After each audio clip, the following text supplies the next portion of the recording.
Hello, this is Let's Talk About Myths, baby. And I am your host, Liv, here with the second half of what began last week, my conversation with returning guest, Dr. Christie Vogler, about the history of women's health.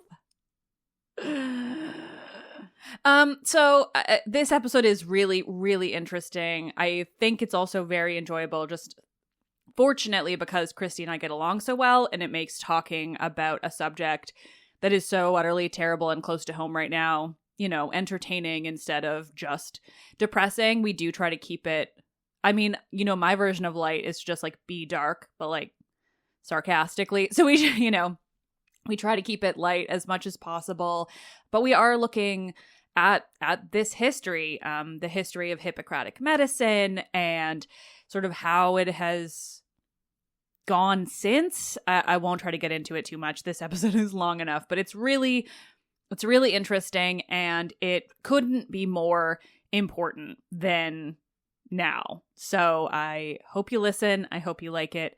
And please check out more from Christie.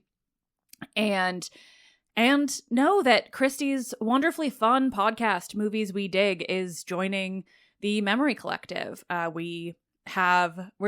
There's lots going on. More official announcements still to come. There's just too many things going on. If you were over on social media too, or Instagram rather, you might have seen that I announced that I am writing a children's retelling of the Odyssey for DK Children's Books. I am so excited. But that's all to say, just like a lot in the works. But Christie's podcast, Movies We Dig, is officially joining the Memory Collective. You can listen to them wherever you get your podcasts.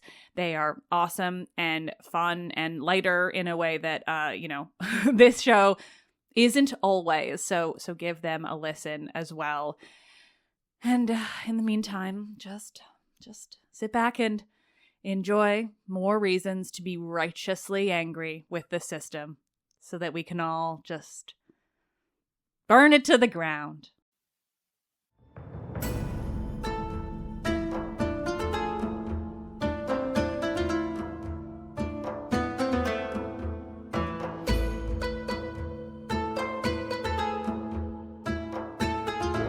Conversations. Women's Patience with Dr. Christie Vogler.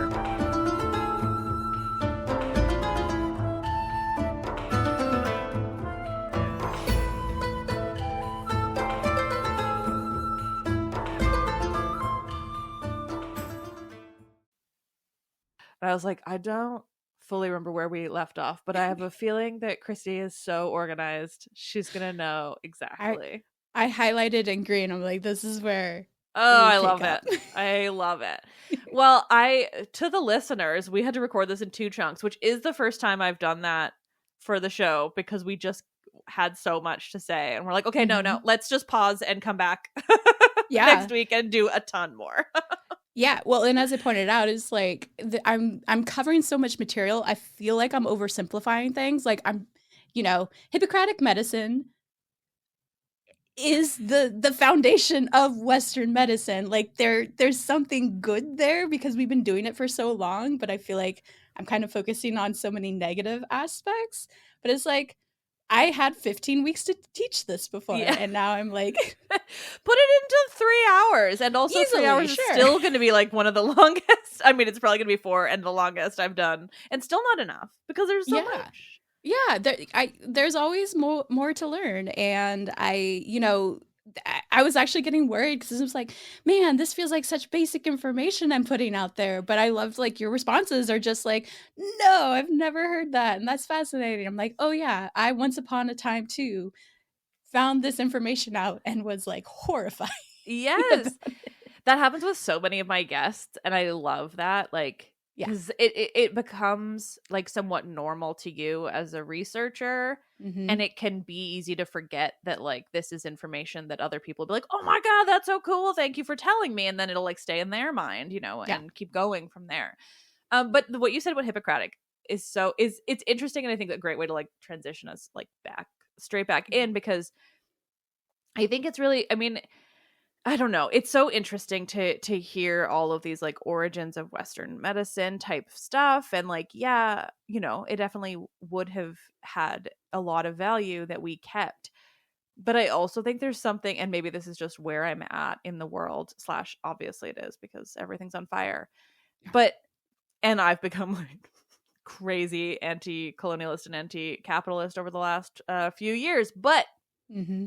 like, it just makes me think, every time we hear stuff like this where it's like, oh yeah, it's flawed, but it's the foundation, it's what we've been doing. And it's like, why as the West, because I want to specify this is such a Western Mm-hmm. thing, that like, why are we so obsessed with ensuring that everything remains the same? Like, there is innovation, but it's innovation that always remains in the overarching structure. It's like, Yes.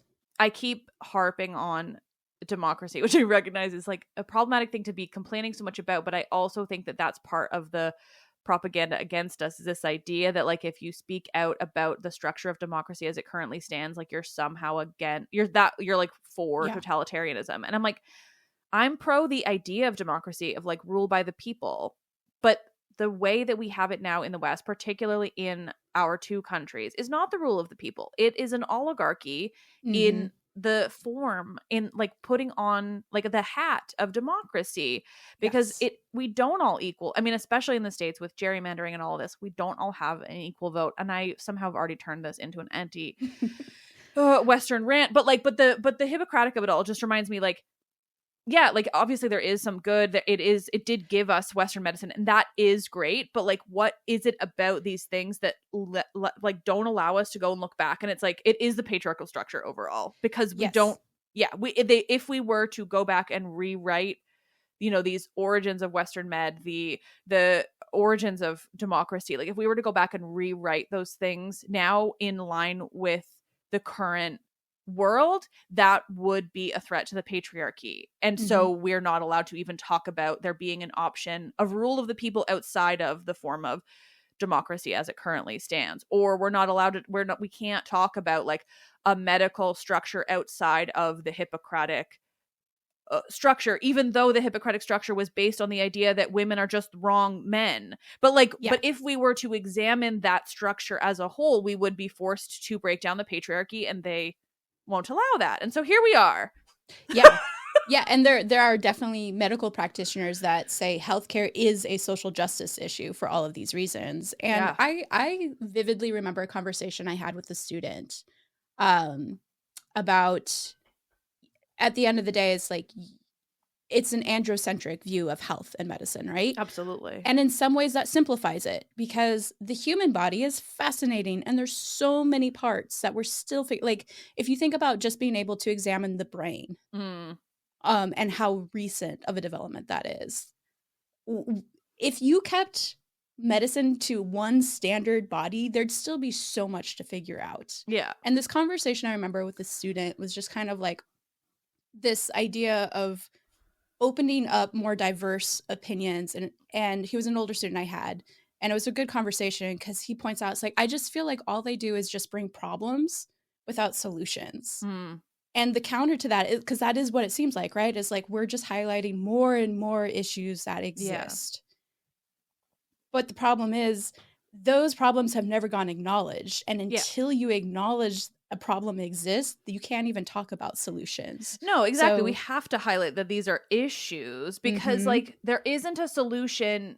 Like, when you are talking about something so overarching and so structural, like so enormous in terms of the breadth of like the history of this issue, you can't just be like, well, here's the solution, because the solution is a complete structural change. It is the dismantling of the capitalist patriarchy as it currently stands. And if we're to go and be like, well, here are all the problems, the solution is all of you men have to step the fuck back and look critically at this. Like, you can't just be like, that's the solution, even though that's the solution. Yeah. But it reminds me of like how, you know, in Western medicine too, it not only is it androcentric, but it is also, you know, was developed exclusively with like the white people in mind, like quote unquote white, because it's like it's broad.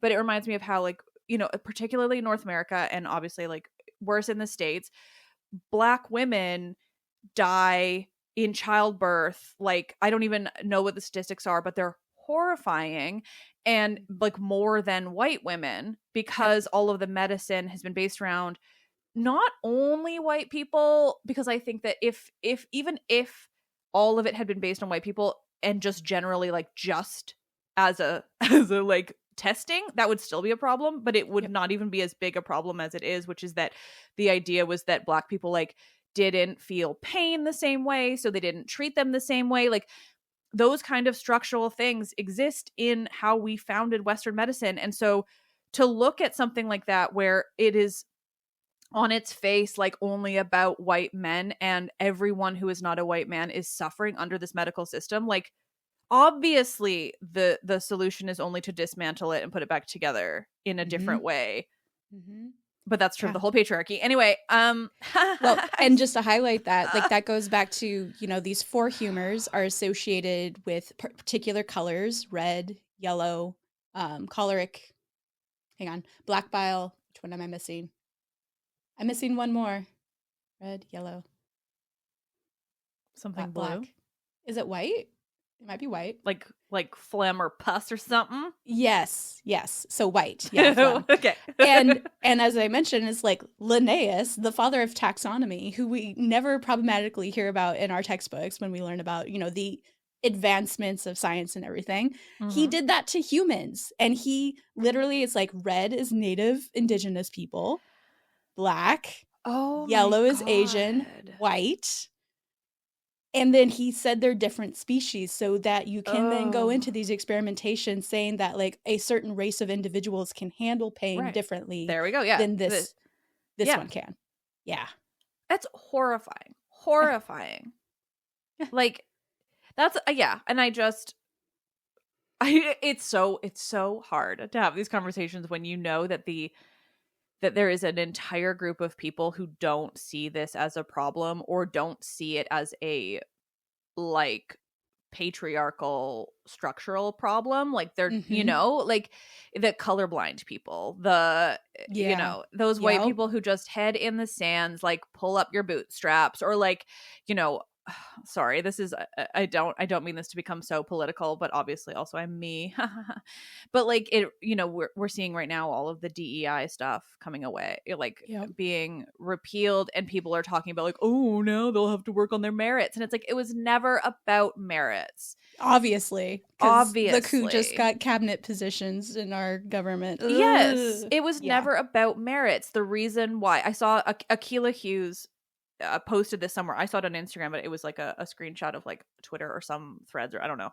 It was text. But it was, I want to attribute it to Akilah Hughes because it was so formative. Like, she was just saying, like, DEI wasn't created, you know, to just diversify for the sake of diversifying. DEI was created because the white people in charge were always hiring their underqualified white friends. It's not about merit. It's about, like, I mean, I just want to keep saying oligarchy, and I know in this case it's not it, but like, you know, it's the nepotism. It was created to just allow other people to have a chance to use their merits, to be selected based on their merits. Like, but white people are so threatened by that. That it's like, because they are, I mean, I say white people are threatened, and I mean it like as if like, because they're, you know, it's all in their heads, but also like, they should be fucking threatened. We do not have any inherent like abilities more than anyone else. And if that means that you're not going to get the job because somebody else has fucking merit, like, get out. I don't know. I'm just turning in this episode into yelling. I know. That's what's hard. Medicine is political. Like, and when we're recording this, and like, it's just, I feel like I can't. Yeah. Well, and we'll get into more politics later. I wanted to highlight, like, a couple of things to like get us back to Perfect, where because it's been 11 I know. minutes of me just screaming about the patriarchy. Yeah, I mean, that's the show. I'm all Let's here not for be screaming at the crazy. patriarchy, because what else can you do at some point? So last time I mentioned that a lot of my research was based on Vivian Newton's work. The other work I wanted to mention today, and this is I think this just got published last year. It's the work of Christie, Upson-Saia, Heidi Marks, and Jared Secord, which is Medicine, Health, and Healing in the Ancient Mediterranean. So when I start talking about women's health here, I'm working from them quite a bit, because it's so weird, because like I've never been in certain conversations with people, but when you're like seeing your research or words in someone else's book, you're like, oh, I should get to know you, and like thank you. Are for, you, so like, you're quoted in there? I'm not. No, Oh, I okay. just like feel like I. Oh yeah, no, yeah, I get it. To Yeah, some extent, like yeah, just you're like, in terms of what you research so deeply. Yeah. I So, love which that. happens because a lot of people are involved in the study of medicine, and go make some new friends. Yeah, we should totally be friends. That's Yeah. why when I listen to you talk with Helen King, and I'm like, she was so like, she was in my dissertation. I was so excited. And Oh my god! Also, she was like the nicest person. Yeah. Like we had so much fun. If you sent her an email, I'm willing to bet she'd be Okay. like, "Let's chat about stuff." I can Oh. cut that out if you want, but like generally, oh Yeah, my feel god, free to she cut was that out. yeah. But I will say she was the nicest person. That was Nice. such a fun episode. Michaela and I were like, Michaela was on that one, but not in it. And oh my Mhm. god, we were just like losing our minds. It was so great. So last episode was mostly just Hippocratic medicine. How did it come about? Who's Hippocrates? What has it done to us in the meantime? And the kind of question I was ending on is, okay, if Hippocratic medicine is androcentric and basically treats women as inferior bodies to men, why would obviously we should use it to build our entire Western structure? I'm sorry, it's just that you say that stuff again and I think, and I just want to scream into the abyss. Okay, sorry. Yeah, women are the wrong bodies. And like what makes them so different from men is their uterus, which apparently just wanders around in the body. Mm-hmm. And that seems silly to think about, but like one of the major reasons medicine could just assume that for the longest time is there was this huge taboo against actually doing human dissection.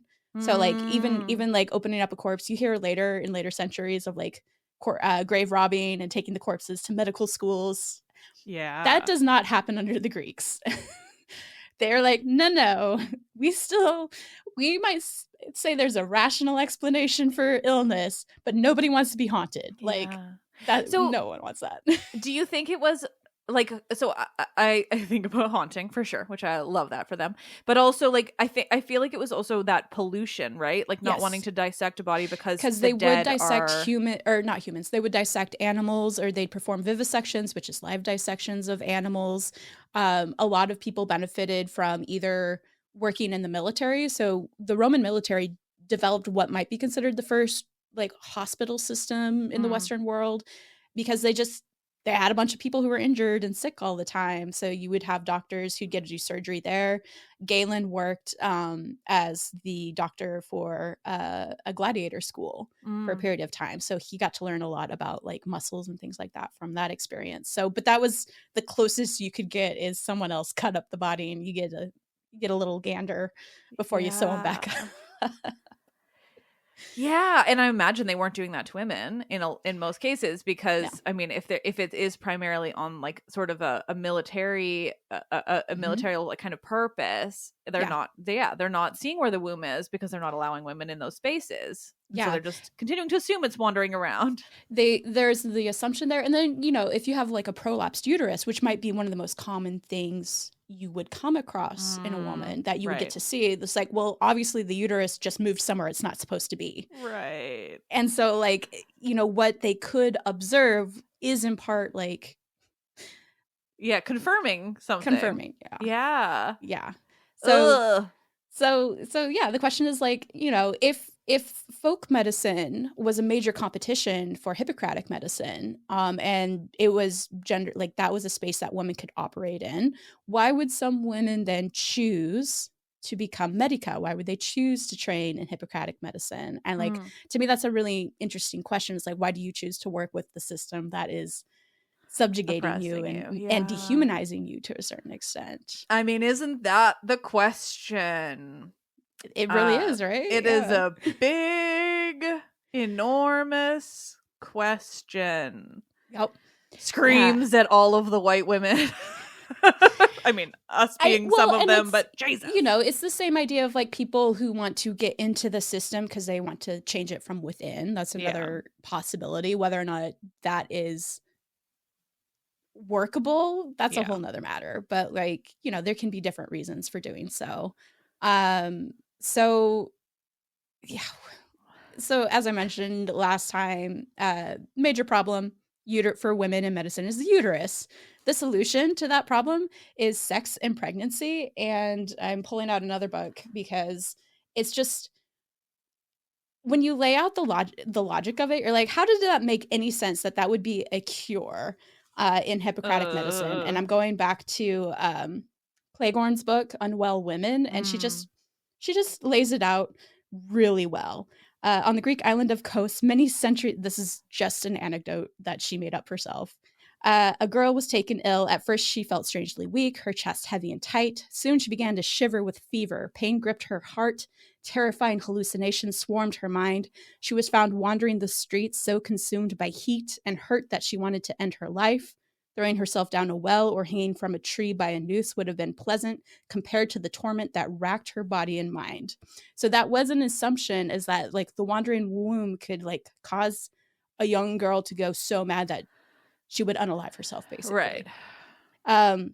Her father called for the physician, a man trained in the arts of healing. The physician had seen this illness before in girls who had started to menstruate but hadn't yet married.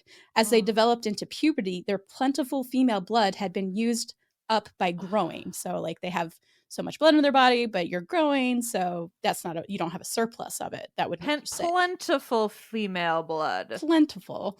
Once they had grown into women, all that extra blood accumulated in their wombs, ready to spill out every month. All physicians knew that this was how the female body stayed healthy. This girl was drowning in her own blood. It had no way to flow out, so it had traveled from her womb back through her veins, inflaming her heart and poisoning her senses. The physician urged the girl's father to marry her off without delay. Intercourse would open her body so her blood would flow out, and pregnancy would make her healthy.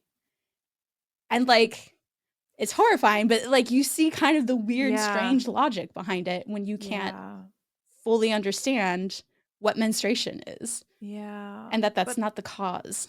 Oh, that hurts more than most. That just like the imagining of what that ends up looking like. I mean, it's like saying that rape would solve her problems. Like that's essentially what they're saying. You know what? It makes me want to rethink certain mythological things. You know, like I think so much about the women that Zeus, you know, assaulted, impregnated, all of these different things, and those stories go down and down and down.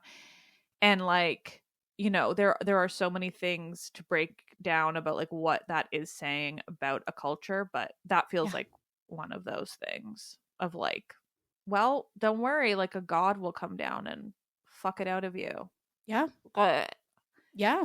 That's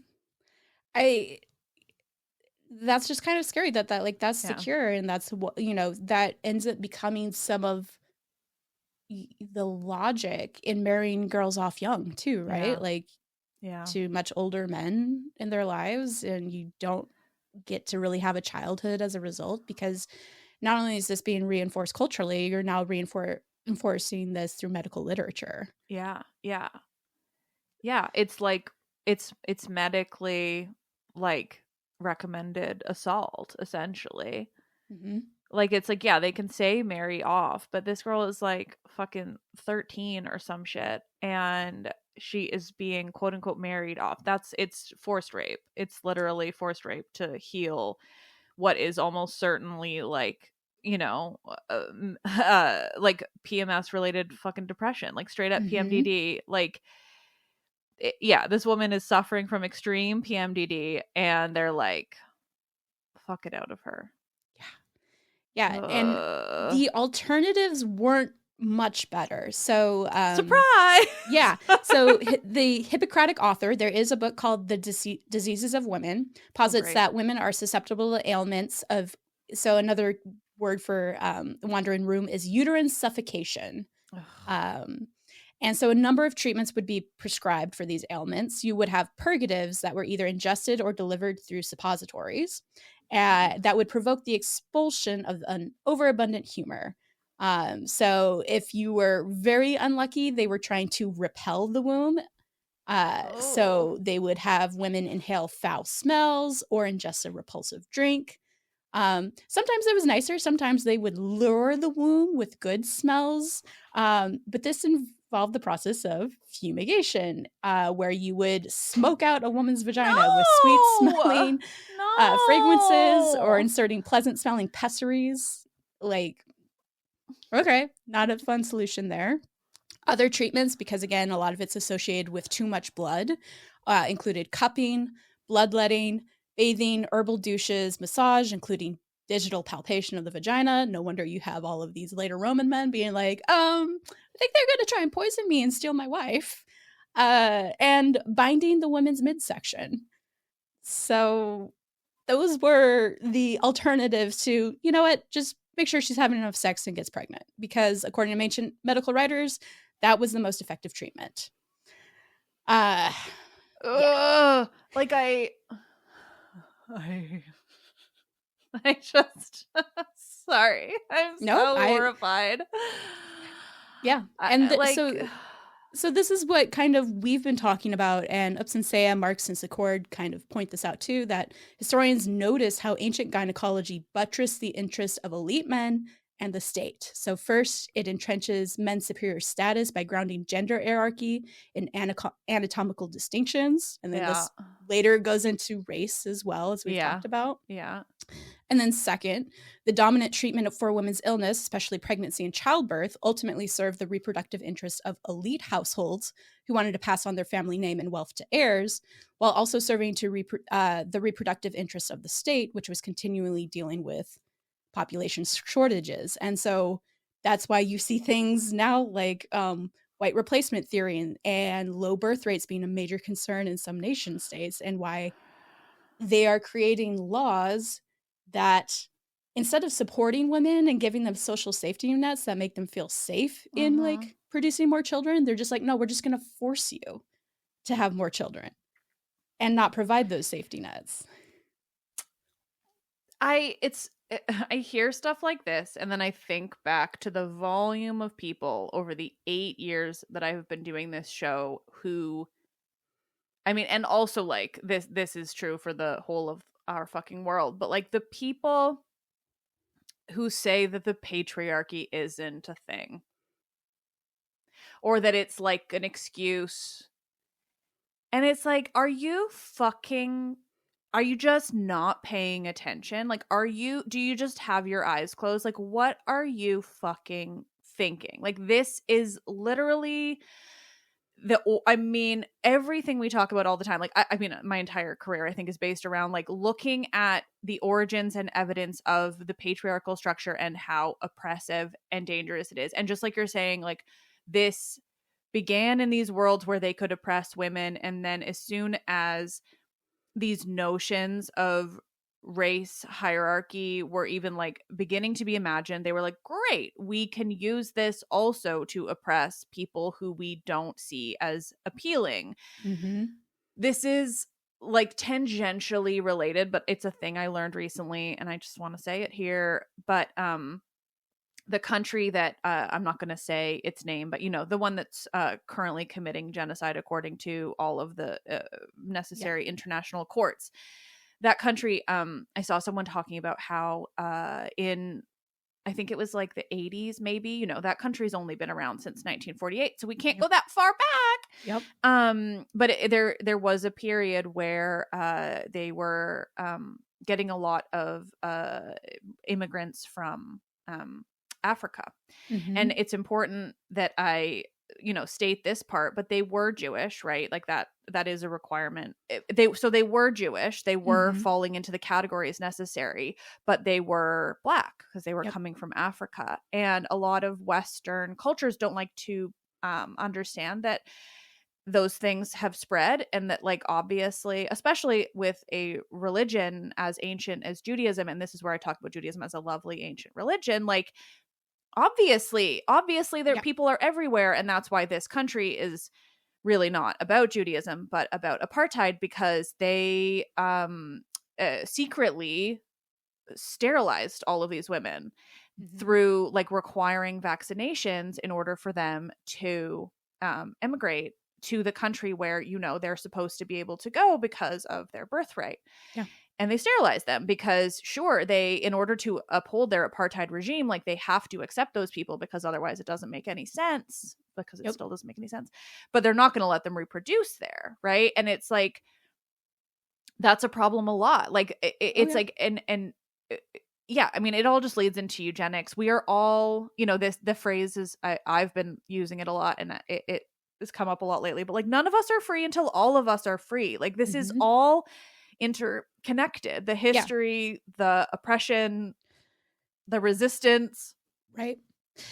The one thing I like to point out is when it comes to bodily autonomy as it relates to abortion rights, is like, especially when I'm talking to people who are, you know, they wouldn't practice abortion themselves, they wouldn't choose that for their family, or they might view themselves as libertarian. It's like, the minute you let your institution, your state government, say when you can't have an abortion, you also allow them the power to decide when they can force an abortion on you. Yeah. And we have done that in the United States. In fact, there was, during the child separation policy, there was a doctor who just went down and examined women. And when they went under, he literally gave them hysterectomies. Oh my God. Without their knowledge. Yeah.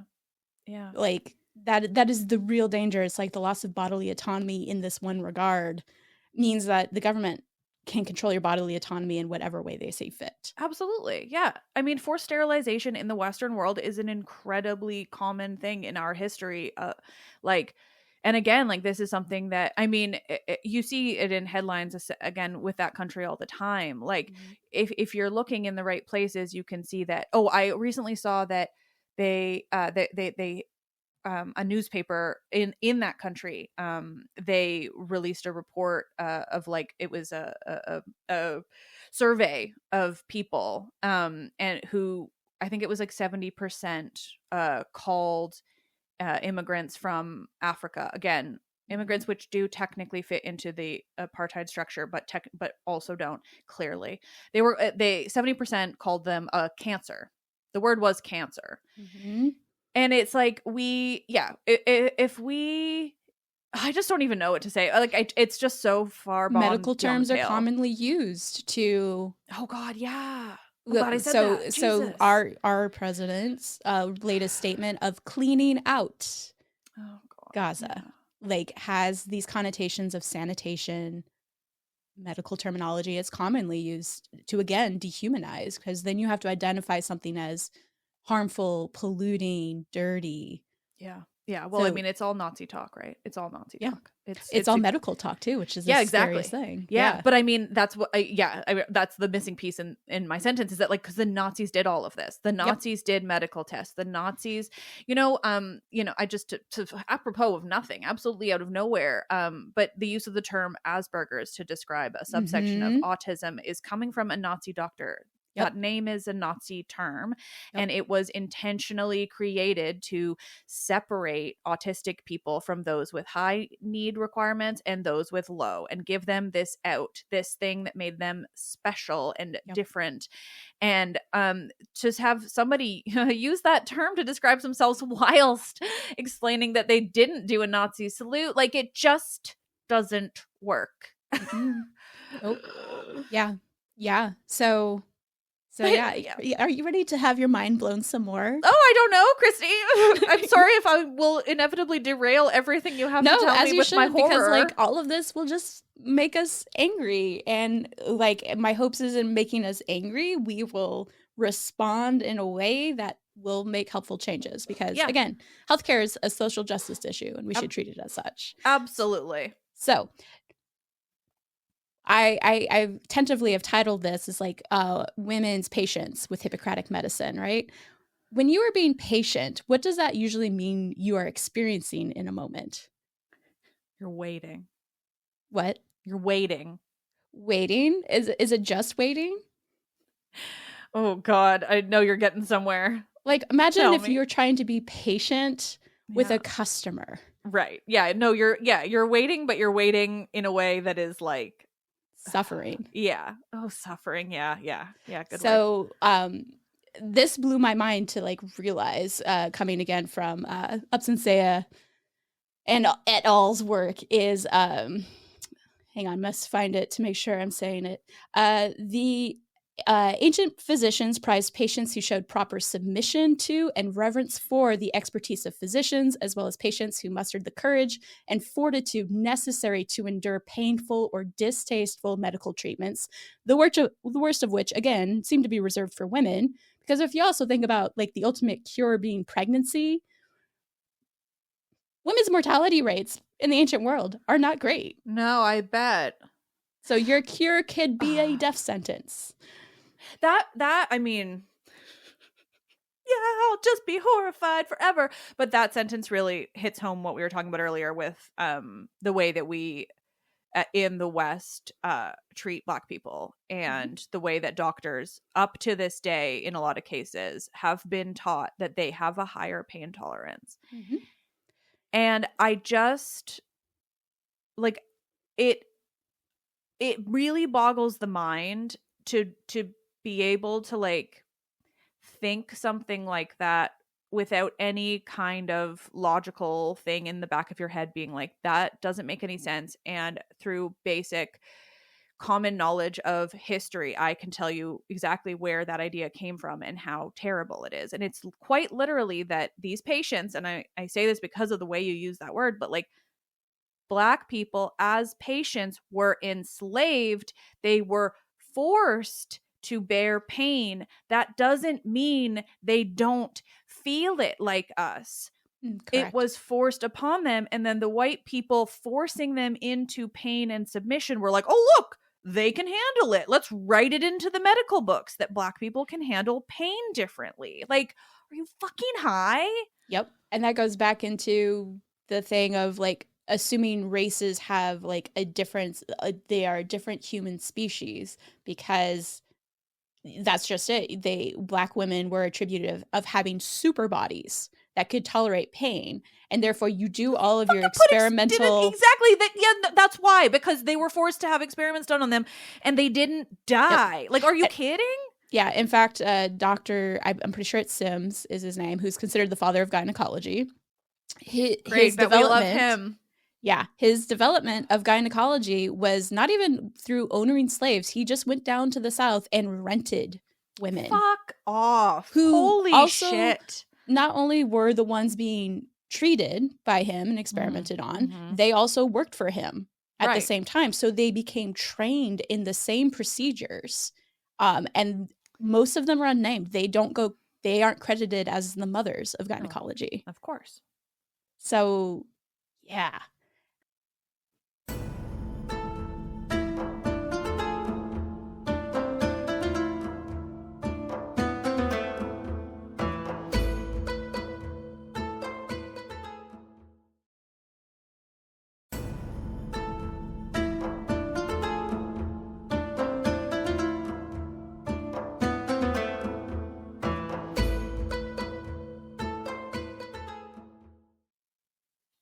The idea that there's a father of gynecology, like the best part is there's a letter written to him by his father.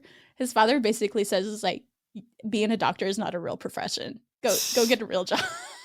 Like, well, at least that I don't like. Yeah. I don't so like it. So our word for patient comes from the Latin patens, meaning one who suffers, one who endures suffering with forbearance and courage, and one who is submissive. And this is the only time that like moments like this are when I wish we did video just so that people can see, because I don't. Sometimes I am horrified into silence, and then I have to like say this because my face is showing way too much, and I just like I hate everything. And I think I just have to say this out loud because it's occurring to me in this moment. But like sometimes I feel, especially on this show, that like I must get annoying because all I do now is like educate people on how terrible everything is and was and has been and still is. And I think like, oh gosh, I must be obnoxious. It must be exhausting for people listening to me. And then I just have to remind myself like it's exhausting being me in this way where like I don't want to make it about myself, but I mean it in that like I love this job. I love that I get to learn all of this stuff. And I'm sure it sounds so over the top because and I mean this with my friends too, because I'm just always talking about the horrors of the world. And I think I need to remind myself to be kind in that like the reason I am doing that is because I have built a career on educating people on the horrors of the world, which means that I am forced to live in it in a way that most people are not. It's like every week I talk to somebody, and every week, especially right now, like, I mean, I tend to try to make it educational in that like social justice kind of like just doing good for the world kind of way. And I want the show to be educational in that way more and more. But it also means that I then have to learn literally everything fucking horrible that's happened in the past 3,000 years. And I'm just noticing how much of a toll it actually takes on my brain. Yeah. No, so hopefully I'm going to put a fun spin on it because earlier I asked like these women, right? Why are these women claiming this term, claiming this particular medical knowledge? Yeah. And it, you know, the one thing I've always liked is that women, no matter what, have figured out ways to subvert the system. Yeah. Right. Fuck yeah. So, we're fucking smart. Yeah. So my thought with like, oh, a good patient is submissive. Does that mean a man would be submissive to a female doctor? How does that work? I'm willing to bet that's not what it means. But you have to like. But technically, technically that's what it means. But right? in practice, and so I going back to Agnotiki's story in particular, just to highlight this whole mess. There's a line. Can you remind us what that? So Agnotiki is the story of a woman in Athens, and it's done by hygienists and his fabuli. So it's an etiological story, meaning like it's an origin for something. I'm not sure exactly what, because historically there's no law that ever prohibited women from becoming doctors as far as we're aware. But it basically says like women couldn't be doctors, and all of these, it acknowledged like all these women were dying of childbirth. And hygienist uses this line: the ancients didn't have obstetricians, and as a result, women, because of modesty, perished. And Agnotiki saw this. She dressed up as a boy, went and trained with a very famous, actual historically known physician who worked in Alexandria and is thought to have authored one of the first texts on gynecology. Came back, went to treat the first woman she came in contact with. The woman refused because she didn't want to see a doctor to see her body. So she revealed herself to be a woman, and she's like, okay, cool. And then all the other doctors were getting mad at Agnotiki, being like, she must be doing something because all of the women are asking for her or asking for him to treat them. So she gets brought in front of the court being like, oh, you must be like a charlatan or a fake. And it's like, well, no, they want me because I'm a woman, and she has to reveal herself again in front of the court of men. Oh my God, it's like another, what's her name? Freeney. Yeah. Yeah. And there's like, oh, well, she's a fraud, so she should like get a punishment anyway. And the women of Athens banded together, came and told the men, oh gosh, do I have it? Yes. The leading women came to the court and said, you are not husbands, but enemies, because you condemn her who discovered safety for us. Oh, then wow. The Athenians amended the law so that freeborn women, not slaves apparently, could learn the art of medicine. No. Don't be crazy. And I'm like, collective action on top of it, huzzah! Like, I wish that was. It's so hard because that's a lovely story. I wish it wasn't written 400 to 500 years after classical Athens, or like after. I guess it would have only a couple hundred years if we're talking Alexandria being trained. But like, you know, like I wish that was this story from Athens and not hygienist's fabuli. I know. But, it's such an interesting story because, again, it's going back to this point, like, women are dying because of modesty. What do we mean by modesty? It is this social cultural idea that, again, the patriarchy has placed on women to behave a certain way so that the men know for sure that the children are theirs. Yeah. Yeah, that's all it is. Like the That's whole, all it is. women staying at home, doing housework at its core is literally entirely just so men can be certain who their child is. And everything comes back to men being afraid of the womb. And now, like, I can't unsee that. I don't like it's literally everything is about them. They're either afraid of the womb as the capabilities of the uterus and the body to create life. They are afraid of that, or they are afraid of women they can't have sex with. Like that's like 90% of monsters in Greek mythology is just women man can't fuck. And like keeping them at home, it's the same thing. They're literally just afraid of the lack of control they have, and the entire patriarchal structure under which we live is this perpetual grasp for control. Yep.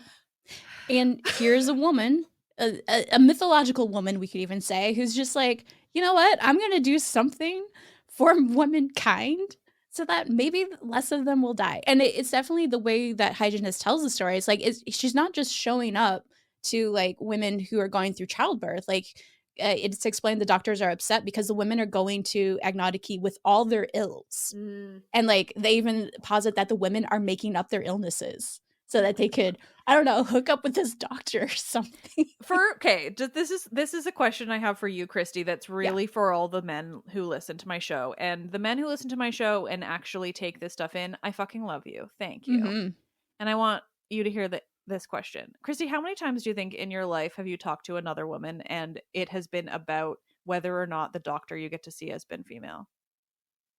For like any reason. Oh. Like how often do you think you mention or think about whether a doctor is female? All the time. I'm literally looking for a doctor right now. Literally all the time. Because they listen more to us. They don't. Yeah. Yeah. It's really interesting because I compare my experience like of my own health with my mom's, and I've been very fortunate in that for the most part I've always had women doctors, and the few times I've had men doctors, whether it be like a therapist or just like a general practitioner or you know someone at the, it always has made me feel not necessarily uncomfortable but not fully taken care of, like not fully heard. And I've been really fortunate because I've had some health issues in the past that were handled in a way that I felt understood. And then I've listened to my mom's stories. You know, she gave birth and she's told me of experiences. I'm sorry, Mom, I'm sharing these stories, but I don't think you care too much.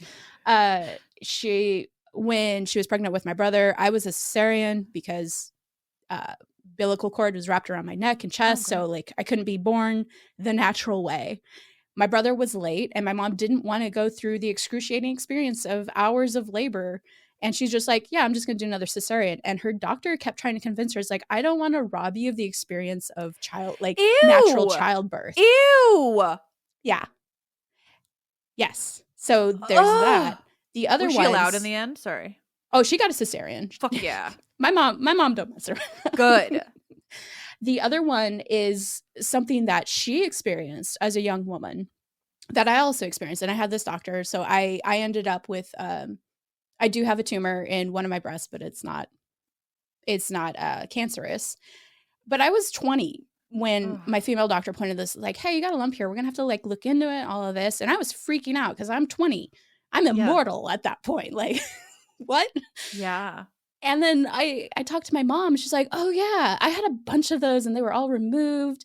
And my doctor told me it's because I waited so late to have children. Fuck off. And my mom had me at 29, which was probably late for the time, right? My mom was 30 and I often thought she was older. But like I honestly actually have heard like most of my friends have older parents than me. So like even that, like 29 being late. My mom's 29. I got the same, so it was the same thing at 20. Are you telling me at 20 I've waited too long to have children? Like that's transitive logic happening there. But like that's not what my doctor is saying to me. But that is, you know, a difference of 30 years of what doctors are saying to women. Yeah. In the 20th century. Yeah. like, yeah, I mean, I hear horror stories all the time of like, you know, I don't want kids and I would love to get that fully handled so I don't have to just like even deal with any of the trouble. But like the horror stories I've heard of women who have tried to like, yeah, it's just horrifying. Well, and so that I forgot to bring it up, that anecdote that Cleghorn of the young woman, and the explanation is like, oh, women need to menstruate regularly to get rid of the excess blood because excess blood in the body makes you sick. I remember asking my class, it was great. I loved my like history of medicine class because we had what I called difficult conversations based on EIDOLON articles and stuff. So I would have a class full of 20-year-old men and women and everywhere in between talking about menstruation, which was fascinating. Like, it was really cool. And kudos to like some of my male students in the class who were like there for it. They're like, yeah, we'll make this happen. But it's sad though that you have to give that kudos just to say that, because I agree. Like I was about to be like, oh yeah, good for them, and then I'm like, oh my god, it's such basic fucking stuff. Like they do not deserve like props, but also like I understand. Yeah, but, and a lot of it was just kind of acknowledging like, yeah, the fact that we got separated at health class and this stuff wasn't talked about, as if it was taboo, as if it wasn't something that more than half the population experienced, and which applies to the whole population. Exactly. Guess what? You're not getting created without these issues. Well, I asked all of them, including the young women in my class, do women need to menstruate in order to be healthy? And this was with like a knowledge of like IUDs can actually stop menstruation, right? Yeah. Perfectly fine. Like, yeah. It's not a big fucking deal. It's not. I had young women being like, well, yeah, I think you do because it cleans out. Oh, wow. And I'm like, these ideas are still sitting in the back of our heads. Yeah. Yeah. And this is why we have to talk about it. This is why we have to be open about it and not be taboo. And that was the other part of like another discussion was that scene from HBO's Rome where like everyone's just watching trepanation happen, right? Yeah. And like on the one hand, we feel horrified at the thought of a craftsperson has to show off his skill in front of the public. Because it's like, I don't know if I want a crowd of people watching as like my head's getting drilled into, or for the sake of modesty, other body parts being revealed. Yeah. But on the reverse, the idea of a privacy between a singular doctor and a patient leads to these issues of like the doctor for the women's Olympic gymnastics team who just gets to assault a woman after woman after woman because privacy. Yeah. Yeah. I don't know how I got on that tangent other than like. No, I mean, I guess I asked you about women doctors because it is something that we think about all the time about whether or not a doctor we're going to see is a man or a woman and how that will affect the treatment that we get. Like I just because we're on this realm of like, I think especially when it comes to female anatomy type stuff, like, yeah, we need to be talking about it more and more. I am 36 and just found out that I get the joy of going through very early perimenopause, which is like so fun. And also even just perimenopause as a concept has only very recently been talked about. Yep. And it affects like every single thing about your hormones and your body. And I'm 36 and I get to have like these pre-menopausal experiences that like literally no one talks about. The only reason I got any kind of real help is because I went to see a female naturopath who was like, yeah, it's early, but like you show these signs, try this, you know? And also, can I say like, and I mean, the Canadian healthcare system is free, but doesn't really exist. So like I can't access like a regular doctor because I'm not allowed to pay for it, but also they won't give me one. So we're doing great as a country. Glad we're not going bankrupt. Would like to have access to a doctor. But so I saw this naturopath and she prescribed me an herbal supplement because it's too early for anything harder than that. I agree. I don't want to actually fuck with my hormones. I'm very young still. But the herb that she prescribed, we call it chaste tree. And I Googled, do you know it? No. Okay, I am anticipating based on all of my research. I love it. So I was simultaneously like, so I've been writing a novel, and I'm an enormous nerd, obviously. So everything I include, I've been trying to find like mythological connections, origins, whatever. Like I want to use as much like deep mythological and ancient Greek knowledge in this novel as I can, despite it being really smutty. But I was Googling the ancient Greek words for lavender and rosemary, just like completely separately. Yeah. And I was finding like, oh yeah, all these connections, lavender, rosemary, and then I found basically this herb that is in the same family.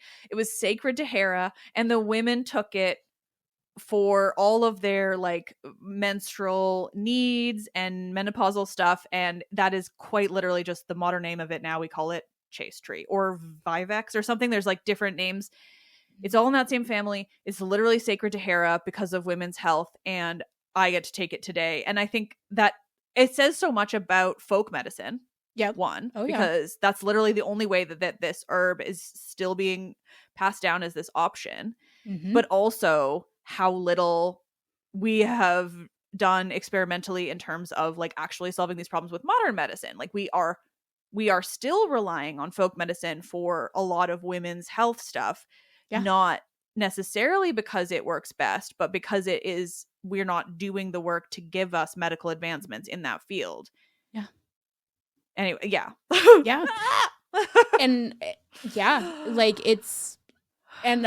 one of the main reasons I posit, like my imagining of a medica going into the field, I made a little novella about her, was that if she is of like free person status or like a former slave, it's like I imagine like her mother, having been a slave, doesn't actually have like, I don't want to say ownership, but like she doesn't have control over her daughter. Yeah. Right. Something can happen to her daughter. And that's true of like all slave mothers, is like your child can be taken away from you at any moment because they're not yours. Yeah. And having then to have the power, because you can't also, without bodily autonomy, you can't say no to sex. You can't say no to someone forcing you to especially have when they are children. prescribing sex for your issues. Yeah. So the easiest way to subvert that is folk medicine, the knowledge of what plants can do. And it's really interesting. I learned this from Deirdre Cooper Owens' book, Medical Bondage. Oh my God, good title. It's a great book. I highly recommend it as well. I'll be reading an excerpt from that at some point too. But she talks about how like there was folk knowledge that cotton trees in Africa worked as contraceptives in a certain way. Like you can consume it and would help prevent pregnancy. And so like masters in southern parts of the United States like assumed that women were trying to end their pregnancies with like, drinking turpentine and things like that. The women just chewed on the roots of the cotton plants they were forced to grow. Yeah. And pick. And that worked to a certain extent. It wasn't 100% effective, but it was just one way of subverting this power, is this long history of folk medical knowledge. Yeah. Well, that is, I mean, it's how women have done that for so long, and I can only imagine how much more like necessary and valued it became when it came to the slave trade. I don't have a better there must be a better way of phrasing that now. But yeah, wow, that's really interesting.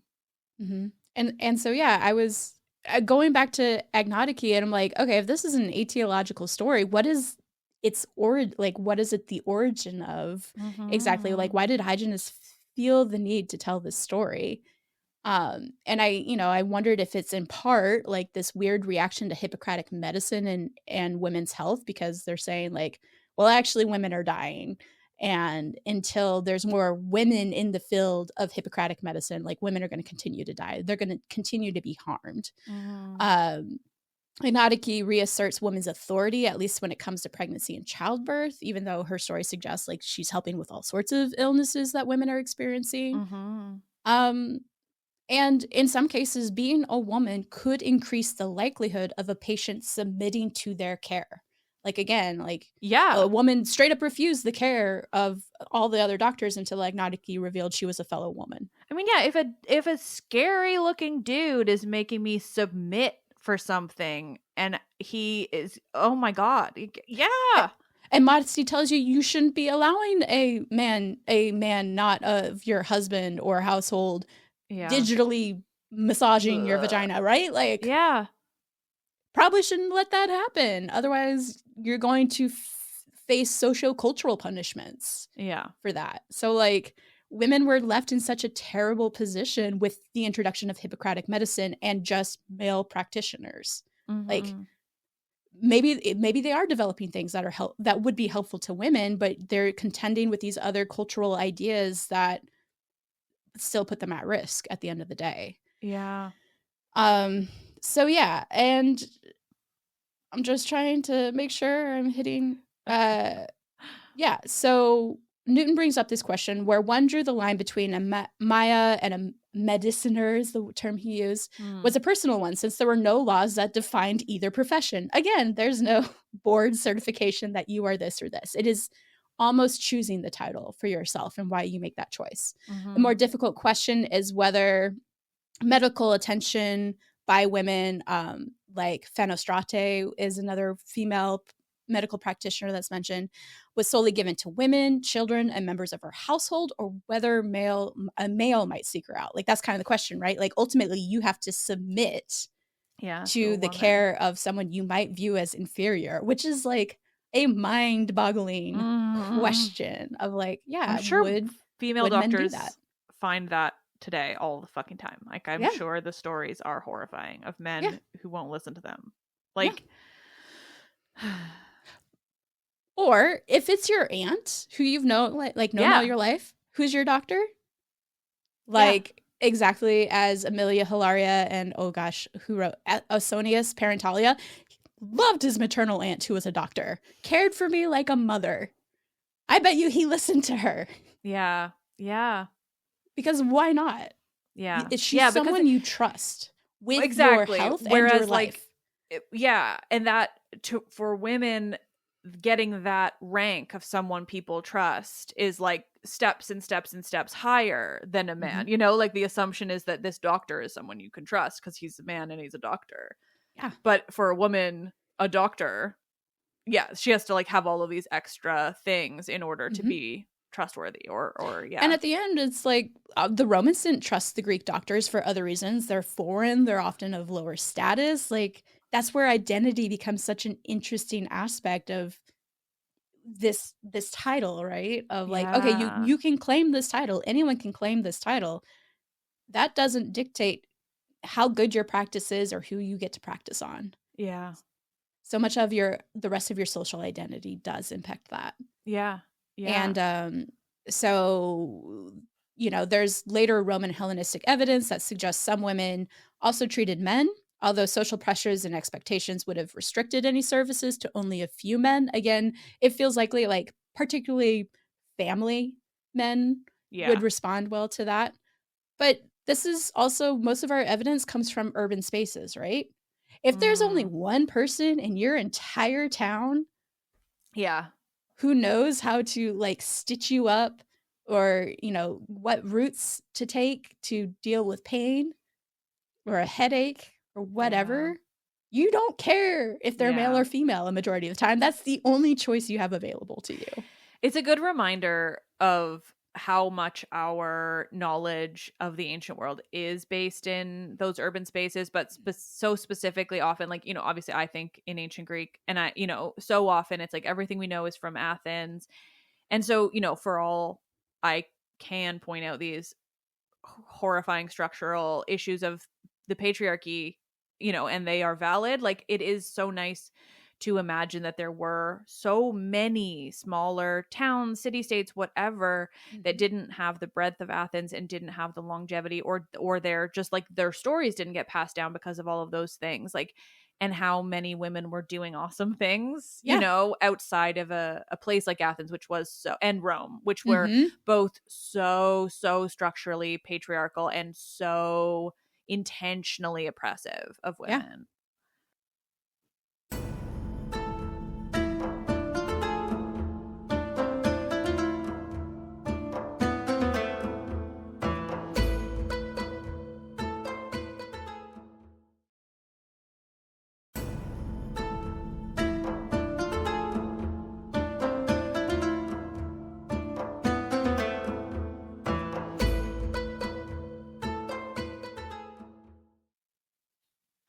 Yeah. It's nice Yeah. to be like, oh, I bet you they were off doing cool stuff in other places.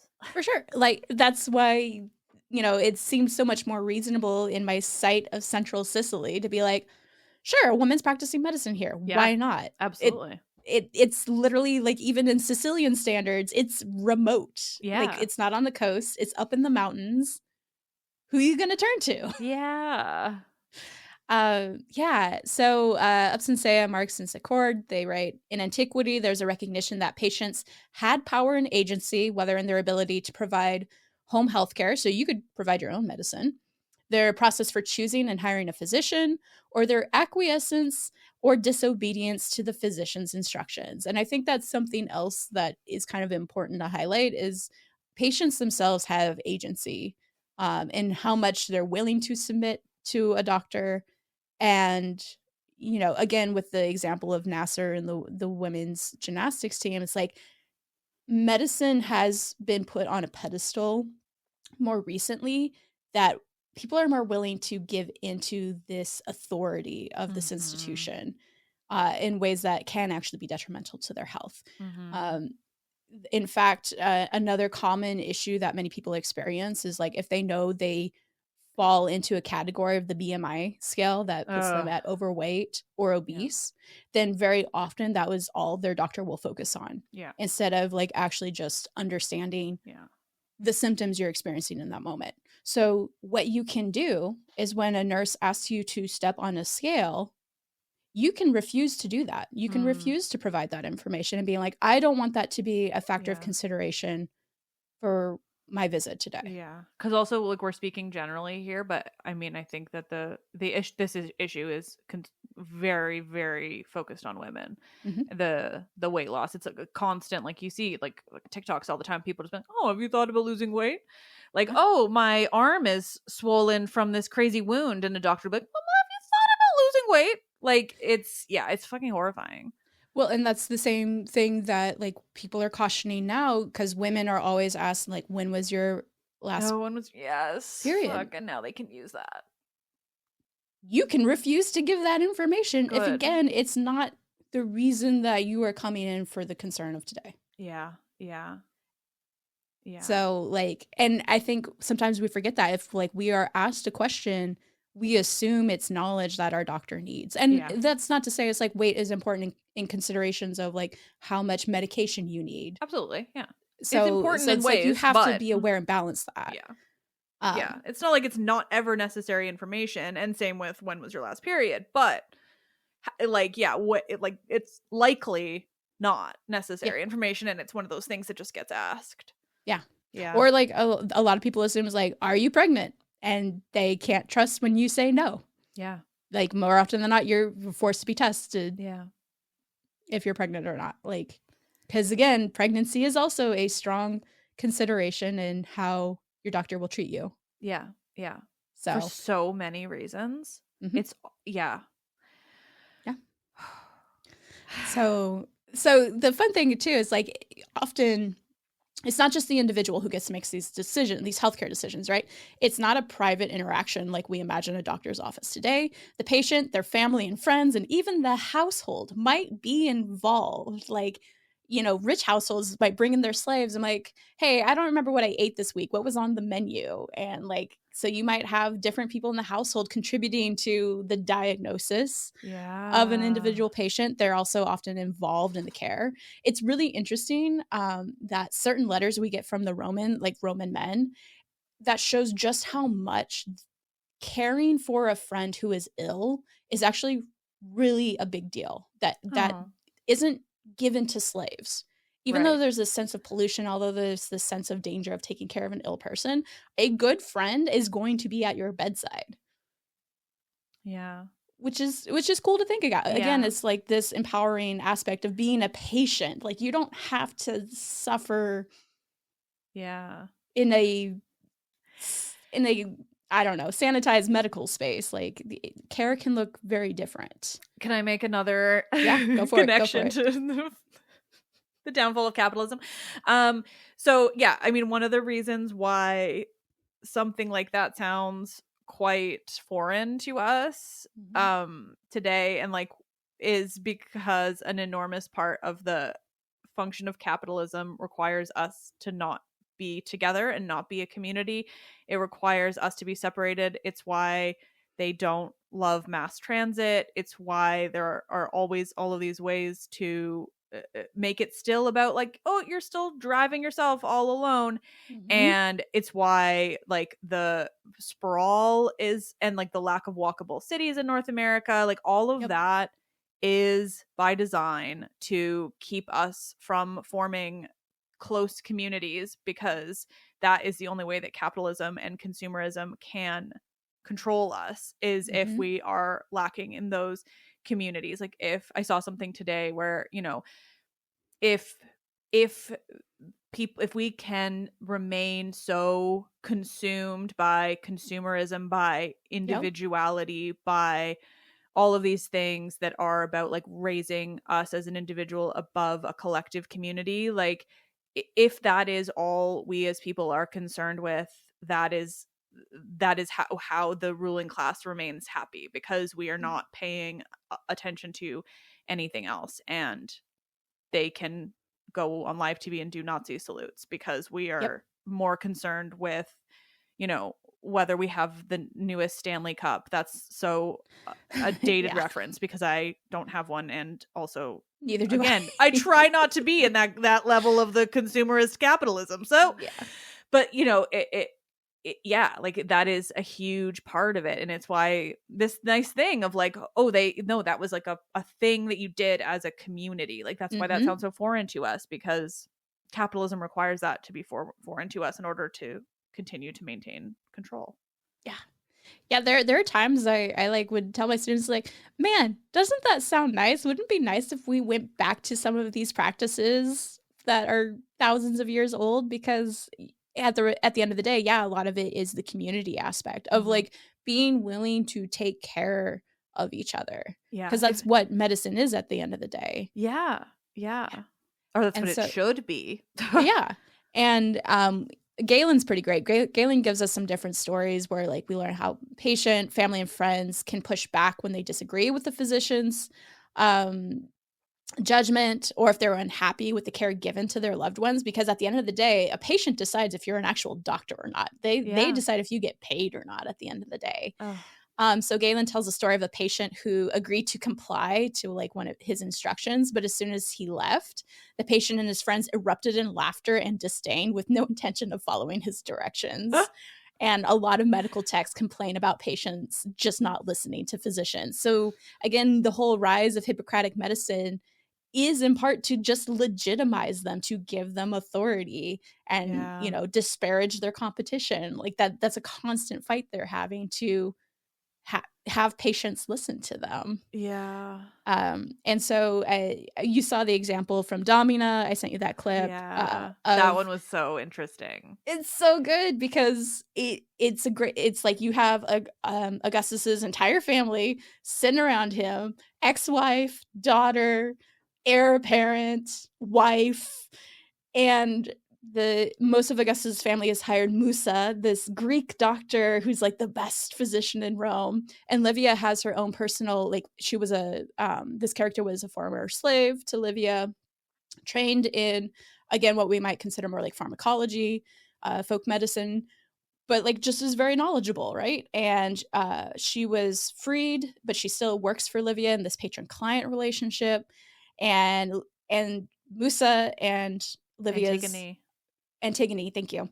And Antigone have two very different ideas of how to treat Augustus, who's suffering with a fever from the plague. And you just see this fight break out. And it's not just the considerations of like the professional training of each individual, but also the fact that like Livia at this point in time has accusations of poison floating around because her first husband died very mysteriously. Respect. Right. And that is something the Romans are always concerned with, is like doctors can poison you. You don't know what they're giving you. And so there's all of this knowledge and these family dynamics that are dictating how Augustus's fever is going to be treated in this instance. I do love though that they have the doctor, the man, going, no, he needs to remain hot. He can't be cool. Don't open a window. And then this woman who is she's a Greek name, but I imagine she's played by a black woman. I'm imagining she's like probably unfortunately like was like taken by a slave as a slave by the Greeks, given a Greek name, and then to the Romans. Horrifying. But I do love that the implication of her as a black woman, like in this space, is so interesting. And the way she's then like, no, like cool him, he's burning alive. And they're like, no. Yeah. Let him burn. Yeah. And that's, again, I hear that about fevers now of, a fever isn't necessarily, you don't necessarily want to get rid of a natural fever because that is your body fighting off infection of some kind. But at a certain point when your fever gets too high and you're having febrile seizures and things like that, then you want to bring the temperature down. And so it's also this interesting mix of like cure of opposites versus cure of similarities playing out. So I love that scene. I was so excited when I got to see it. But we don't actually get scenes like that from the ancient world. We just can imagine it. So, and just to the listeners, I will link to that video because it is a really great scene and it's cut together well, so it's like 4 minutes and you just get to see the sort of what's happening there. Did you do that? No, it's someone else had, and kudos to whoever that was. Thank you for doing that. I used it in a conference presentation. Amazing. I know. I was like, this is perfect. I could see if I'm curious if Kristi did it herself. Yeah. And so like we don't necessarily have a scenario like that recorded in ancient history, but again, going to Deirdre Cooper Owens' book, Medical Bondage, Race, Gender, and the Origins of American Gynecology, she does have a story that really highlights how medical care is community practice and it's a consideration of multiple identities. So she gives a story, an anecdote that provides this into the question of identity and authority. And it tells the story of a former slave and midwife by the name of Mildred Graves. So this is from her book. While enslaved, she labored for decades as a nurse and midwife in Hanover, Virginia, for her owner, Mr. Tinsley. Graves serviced both Black and white women because of her reputation as an exemplary accoucheur and doctoring woman. She remembered a particularly traumatic episode when her owner sent her to assist Mrs. Leek, a pregnant white patient who was experiencing a protracted labor. Upon reaching Leek, Graves encountered 2 doctors from Richmond there to assist with the child's delivery. The doctors informed Graves that they were unable to help Leek. So this is what Graves supposedly said. Graves responded, "I could bring her around." As the bondwoman later recalled, the doctors laugh at me and say, "Get back, darky. We mean business and don't want any witch doctors or hoodoo stuff." Leek, however, so the woman who's pregnant, insisted that Graves deliver her baby, and the midwife did so successfully. And the doctors, in the end, the doctors who had ridiculed her ended up offering her praise for the successful delivery. Well, of course, they do after the fact, because then they try to make it seem like they were fucking keen on it the whole time. Yeah. Men love to take credit after the fact. And I just love, like, here is this entire history, once again, of framing women's healthcare practices as something witchy or hoodoo. Yeah. Doctoring woman. Instead of just fucking doctor. Like, are we kidding? Yeah. Ugh. But what I love is, like, Mrs. Leek said, like, you dumbasses can't do anything. Let her in. She is known in my community of helping women. And you know, that's also further supported by her former master, who, you know, sends her out into the community being like, hey, my former slave knows what she's doing. Oh, is she freed at this point, at least? She is freed. Okay. Yeah. But she still has this interesting patron-client relationship, which makes sense, right? Like, how do you Just because you're free, if there's no social structure for that allows you to make money, you kind of have to, that's a common problem that even Roman slaves is I was like, gonna you say, can't I just know this from Rome as well. leave. Yeah. You are dependent on social networks for a living. Yeah. So that's, you have the authority of a former male slave owner sending out one of his laborers. Yeah. And so you have kind of the authority of that, but you also have the decision of the patient herself saying like, hey, you can do anything, let her in and help me.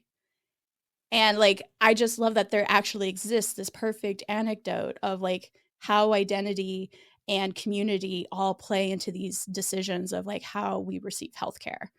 And we know that one's true. Like that one happened. Yeah. Yeah. That's it's so interesting. It's good that it's interesting alongside being so horrifying. Yeah. Yeah. So what my most recent paper was going at is like, okay, if people are going to listen to a female doctor, because they don't always listen to male doctors, as they're quick to point out. It's like, man, a good patient just shuts up and takes it, whatever we tell them to do. So what do women have to do in order to be viewed as authorities? So one is practicing like a man, like actually knowing Hippocratic medicine seems to be an aspect. And so based on medical writers like Serenus, women who practice medicine are also encouraged to have or exhibit manly qualities that include endurance, rationality, and the equanimity of men. I loved that quote. It's like, whatever that means. Yeah. Yeah. But on the flip side, what probably makes women appealing as doctors is this maternal aspect, because that's something I see a lot in both the literature with Venus as a mother taking care of Aeneas, of Aemilia Hilaria helping take care of her nephew. We see this in epigraphs as well, of like women are very maternal and caring. Like that is viewed as already feminine in nature. Yeah. And so we actually have this quote from the Hippocratic opera of the Corpus Medicorum Graecorum, which is just basically so here's many the Greek Latin words to say. Yeah, the Greek, the Greek, the Greek texts we have on medicine. We get the following recommendations of how you should be treating your patients. For there's not much difference between medicine and wisdom, and in fact, everything in medicine pertains to elements in wisdom. It possesses freedom from greed, reverence, a sense of shame, modesty in dress, good repute, judgment, conviction, quiet, cleanliness, thoughtfulness, knowledge of the things that are useful and necessary for life, the absence of impurity, freedom from superstition, and divine dignity. For the features they have in the face of licentiousness, quackery, greed, lust, thievery, and shamelessness. So this is what they're saying is like, this is what makes for a good doctor. And later on, we also get this is how they say doctors should interact with their patients.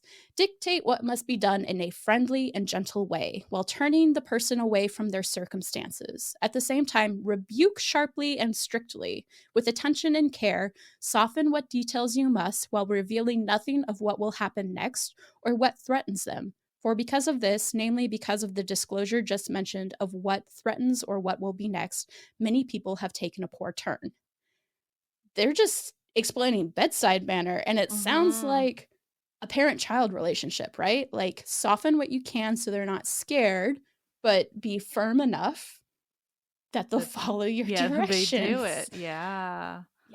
And that just makes me think that that's kind of right up a mother, right? A mother of a household, running a household. That's what she does every day, and she kind of already has those qualities in that role. So it can translate, the doctors are here saying that, that should translate really well to how doctors interact with their patients. Duh. Yeah. Like, And I love how this but they must be rational. Like there's this sense of but what, that's what's interesting about the epigraphs is these women who are named medica, and especially if their epigraphs are written by men, husbands or or some other members is like, despite your sex, despite your gender, you actually practice medicine really well. Like you're practicing it in this male way that we find acceptable. Yeah. So like even when they acknowledge these like kind of feminine aspects that would do really well, that would like really behoove, which is the word I've been jokingly using a lot. It would really behoove the doctors. Like they still have to be like, but keep it manly. Because rationale is manly. And you're like, keep the male energy up. Yeah. And meanwhile, the male energy that they explain is just like human energy. Right. But they're like, no, this is the man's. You can't get too lady about it. Not too many hugs. Yeah. And so practices medicine like a man, has these maternal qualities. And the last big one is chaste. Like, it's really interesting that becomes a major factor. So physicians in the Roman period, again, were often susceptible to accusations of licentiousness, meaning they're hitting on the women, apparently. Why would they be as concerned with medica? Like, are you worried about women doing that too?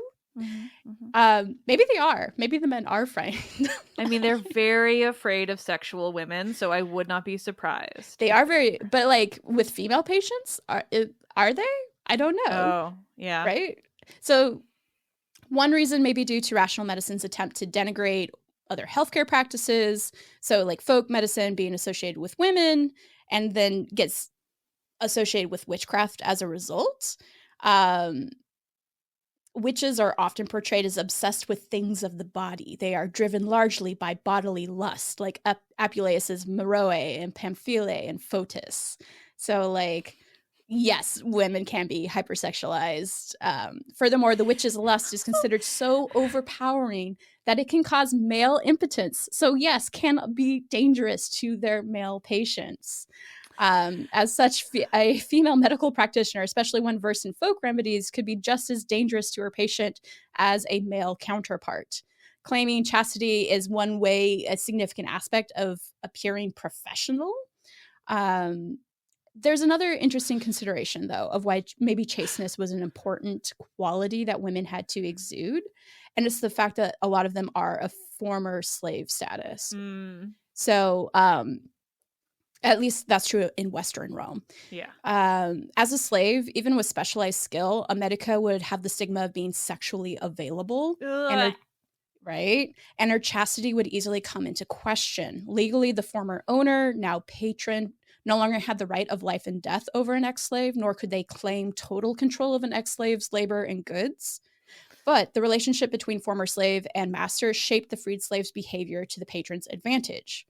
What is evident, however, is that freed women were no longer obligated to provide sexual services to their former master as a form of opere. That's like this weird requirement that you give some labor to your former slave master. Oh my God. I know. Sorry, there's so much happening in there. There's a lot. But if you think about it, right, if a lot of these women are freed persons or of slave status, there is an assumption of sexual availability. Yeah. Oh, yeah. No, I mean, it was more when the sort of like, oh, they also have to perform labor for their ex-master despite being quote unquote free. But doesn't have to be the sex though. So yeah, like, at least not and that is put legally. Like that is something that women legally are no longer obligated once they are considered a Roman citizen. They have legal protections for that. Great. The bar is low. Good. Yay. Yeah. But even if that is the case, the stigma of the medica's former slave status could impact her reputation as a professional medical practitioner. Well, as you know, also, having too much sex makes you less smart. That's just a fact. For ladies only. That's true. Everything in moderation. For ladies. No, everything in moderation. At least that applies to men, too. Men who have too much sex with women, like, what are you on, man? You like your wife a little too much there, sir. Imagine if we stigmatized men for having too much sex.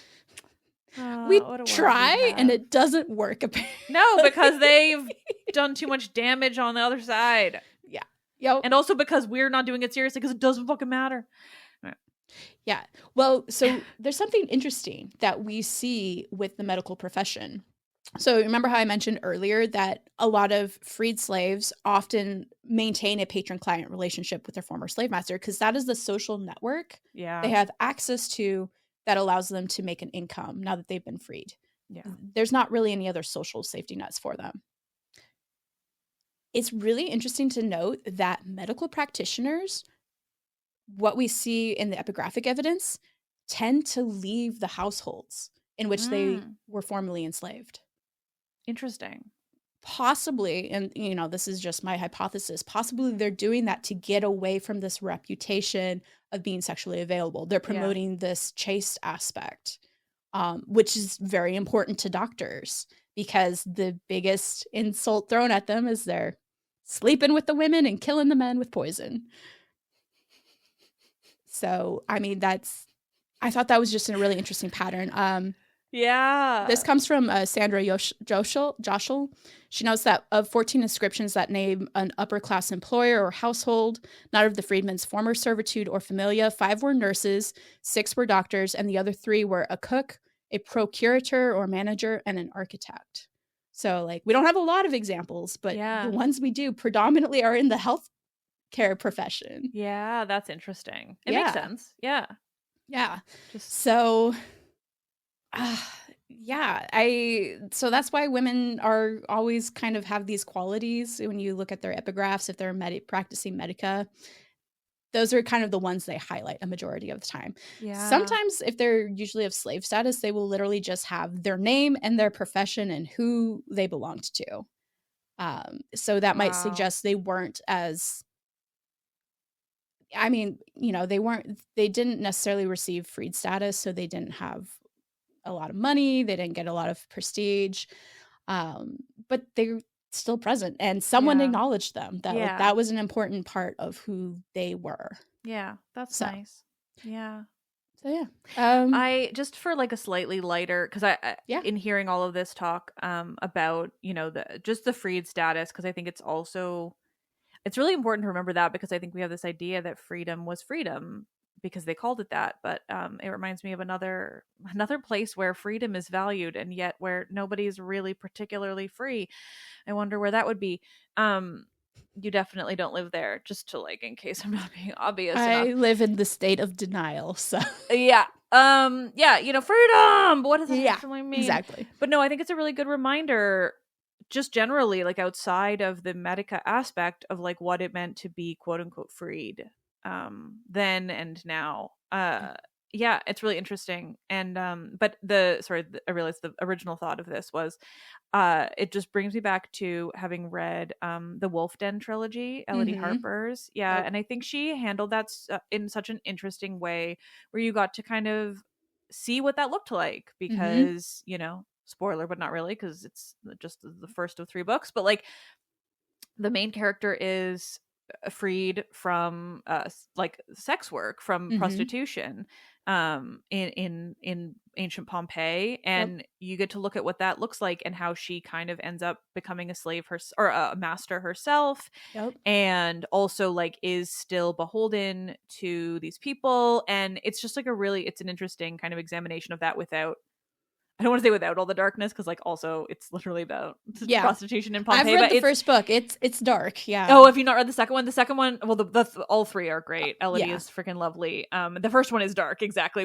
but my brain is going to the second 2, which get lighter, but are just still really interesting. But the trilogy generally is a really, really interesting kind of examination on Roman slavery and also Roman freed people, and the status that they held, because it wasn't like they just were freed and then became equals, much like the States, much like the American slavery, which I just but it's we don't need DEI because everyone's the same, colorblind. Well, sorry, we're gonna keep coming back to it. That's the reality, and I'm at my conclusion. My conclusion is not short, but I'm at my conclusion at least. So in conclusion, why should you care about Hippocrates and Hippocratic medicine? Elinor Cleghorn, again, her book Unwell Women, the transmission of ancient Greek medical ideas about women's defective bodies and delirious temperaments meant that the Middle Ages continued to be dominated by the dimmest views of female biology. In the coming centuries, as new learning was layered upon the old, the punitive and oppressive mythologies of the wandering womb would continue to shape attitudes towards women's susceptibility to illness, their bodies, and their lives. Just as the development of medicine and healthcare sits at the heart of social progress, it has always been deeply political too, which is, I think, what we've been saying this entire time. I don't know that I've been commenting on politics. Not at all. Not at all. No. And you know, just to highlight some more of the politics. Also, well, I'll come back to this in a moment. One thing I learned teaching the history of medicine, Hippocrates was in fact written about as part of the original Roe versus Wade Supreme Court decision.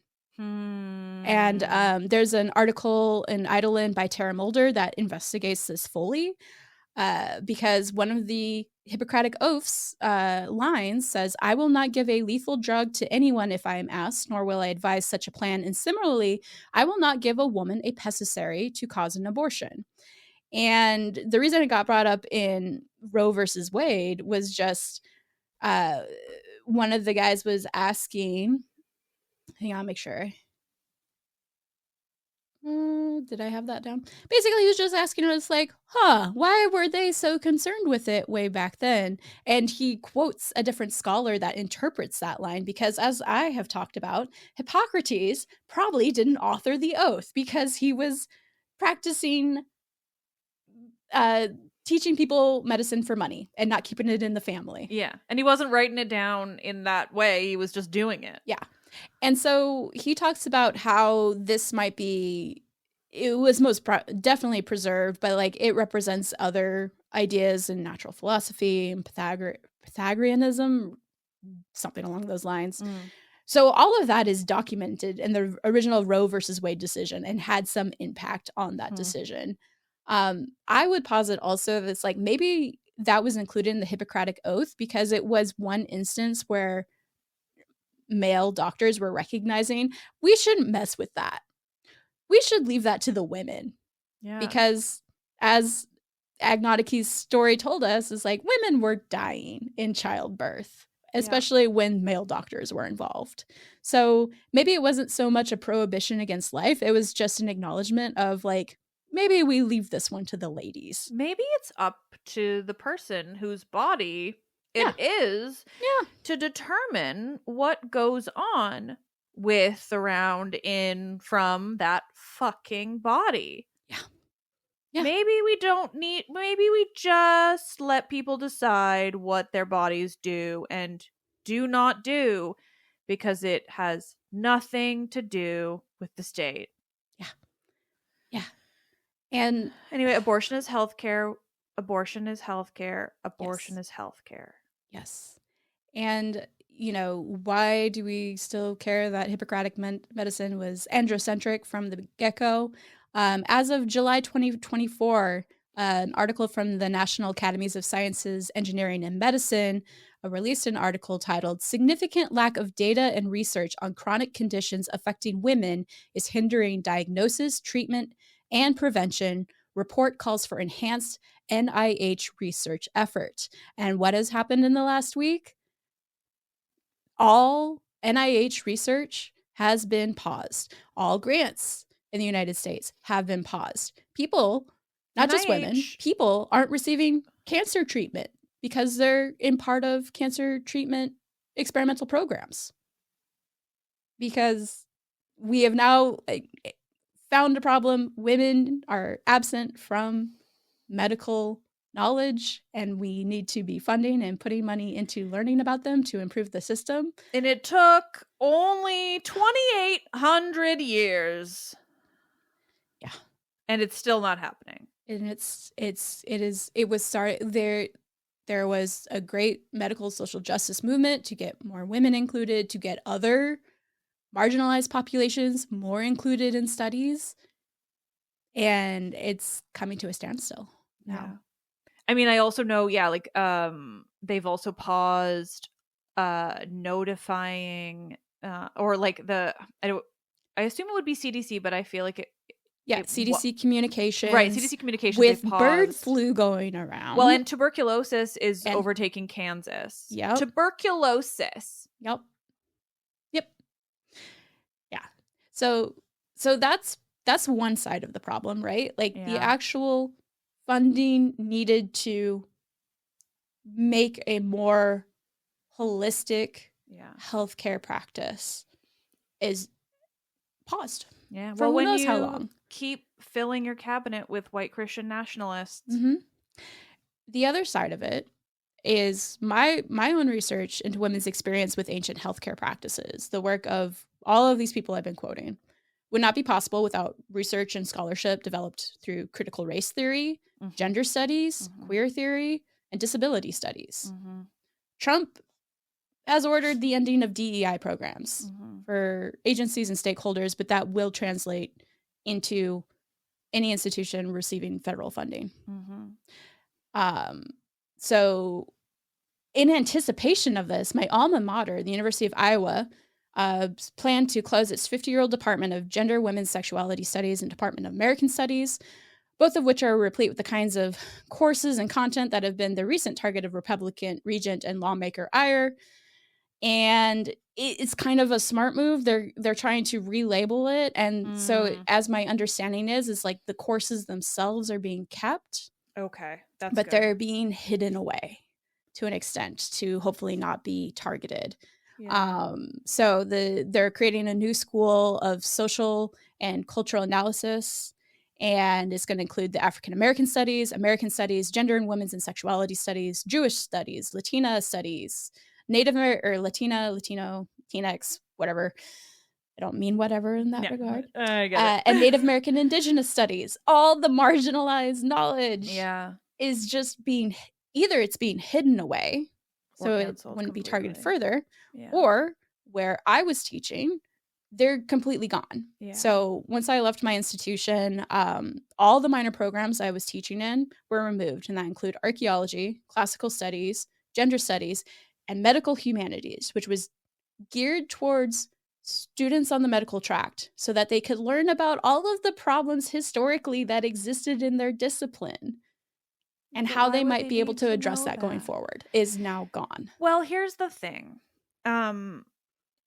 It feels like the most cliche thing to say in the whole world, but it is also the most true right now, which is that those who don't learn history are doomed to repeat it. But like we are watching history repeat itself right now. We are watching the devaluation of the study of history, the study of, and when I say history in that realm, I mean like everything you were just talking about, because all of it ultimately falls under that category, right? I mean, basically all of like the study of arts and humanities, like we are studying the past. That's what I mean by history. We are studying the stuff that came before in all of its varied ways. And when you do that, you inherently learn to recognize when it is repeating, and they don't want that, because if they're teaching people to recognize what a Nazi is, then when they see a man on television do a Nazi salute, they'll know what it is. And I don't even know how to finish that sentence because it's just so unbelievable that I've said it. I mean, that was again this conversation, because I've been just so engrossed in it for so long. I felt like, oh man, I'm just really presenting simplified knowledge. Like there's nothing new and exciting here. But like talking to you is like, yeah, it is. Yeah. Of course and it is. It's so necessary. It's so necessary, no matter how much you think it's simplified. But I think that that's what work like this is good for. I don't want to say my show, but I do mean it in just the way of like, I'm really grateful I'm able to put these conversations out there and share them with people. So that's what I mean when I say my show. But I think it is so important because people want to learn this, and so often they either can't, study for, money reasons, or now they can't study because we're not allowing them to study the past. And I think that for all I think that it's going to affect my own personal mental health immensely, like I just want to keep like, I just think we need all of this now more than ever. And we need to be talking about it. We need to be looking at these, what might be simplified versions of stuff. We need to still be putting it out there, because learning a simplified version of this type of history and this type of knowledge is so much better than nothing. It's so much better than not knowing at all. Yeah. And, you know, I'm very much looking forward to reading Unwell Women. Yeah. I do recommend it. What a good title. And I haven't read the whole thing yet, but what was blowing my mind is this over 400-page book. Only 10 are dedicated to the time period that I study. Wow. And it makes perfect sense, because her approach to what I believe most of the chapters are is looking at medical texts. Well, if all you have to go on is the Hippocratic corpus for understanding women's health in the ancient world, you're only going to get 10 pages worth. Yeah. And yes, I agree with you wholly. It's like what you do for your podcast is going to be so important going forward. And sadly, it's early career scholars like myself no longer have the time, resources, or institutional support to look at other lines of evidence, for example, of women's and other marginalized bodies' healthcare experience. Like, we are losing people doing this research. That's not going to stop us from trying and doing what we can to like get that information out. But it's scary. And I was really thankful for the opportunity to come back and revisit this conversation, because I'm screaming into the void and hopefully people are listening. Thank fuck it's not a void. That is the greatest part about this show and my job and my listeners. Like, it's not a void, and thank fuck. And I'm so glad that people want to hear these conversations. And I mean, I'm thrilled you wanted to come back, because this was, while it was one of the most depressing 2-episode parts I've ever recorded, it was also one of the most fun, because you're a delight. Oh, thank even you. when you're telling me terrible fucking things. Yeah. I also taught a turning point in world history course, and the theme was mass killing events. I was like, my classes were a joy. Oh man. But important. So important. And like, man, one of the events I taught was Rwandan genocide, and oh boy, is there some stuff happening now related to that too. Yeah. It's a bonkers world out there, and the West has done so much damage, and then we just sit back and we say, oh, look at all these countries, they're just making a mess of themselves. Yeah. But on a lighter note, on my podcast, we talk about the ancient world and pop media. Yeah. I've talked about Gladiator and apparently told a story about my knowledge of Elvish from the Fellowship of the Ring movie more than once. So check those out. Yeah, we and like it's a good time too. We have a lot of stuff related more to Greek mythology. We spent like 2 seasons on Rome. And apparently like Greek mythology is on the up and up, because we covered Hades 2. Next episode coming out is on The Return. We're going to be talking about a couple of guests from my show. A few, right? 3. Yeah. 3 past guests. Yeah. And Epic the Musical.